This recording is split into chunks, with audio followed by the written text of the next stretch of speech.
Valiant Hearts: The Great War was an unforgettable emotional experience. Set during the World War I, instead of focusing on a war game or a shooter, Ubisoft Montpellier decided to explore the stories of people affected by war.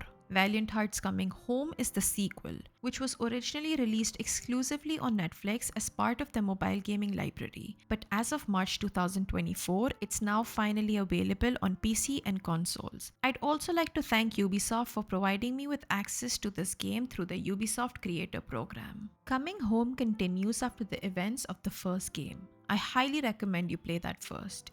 You play as multiple characters of different nationalities as you explore their individual stories. James and Ernst, both new characters, Freddy, Anna, George, and even the dog Walt, who are going to be familiar faces for those who played the first game. The game does a great job at showing the different perspectives of war.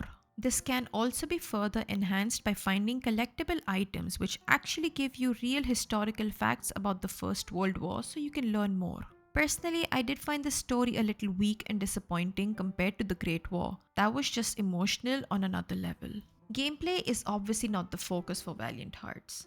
The majority of the gameplay consists of simple side-scrolling puzzles. Sometimes you have segments where you have to avoid gunfire or do stealth to avoid enemies, or even vehicle missions where you simply move around to avoid getting hit by things. It's all very basic and very easy, but you can clearly tell it was made for mobile phones at certain parts, especially when you're playing as Anna. That bit was so annoying, not because it's difficult or anything, but simply because it is timed and the controls are too inaccurate with a controller or a keyboard. I do really love the art style of Valiant Hearts. Even the music and sound effects are good. Not exceptional, but decently done. Sadly, the game is only 2.5 hours long. While I do like the game, I also think it's a cash grab by Ubisoft and I absolutely do not recommend you buy it at full price. Wait for a giant sale. If you are going to buy something, please buy Valiant Hearts: The Great War instead. It has a much deeper story and it's a much more memorable experience even though it is 10 years old.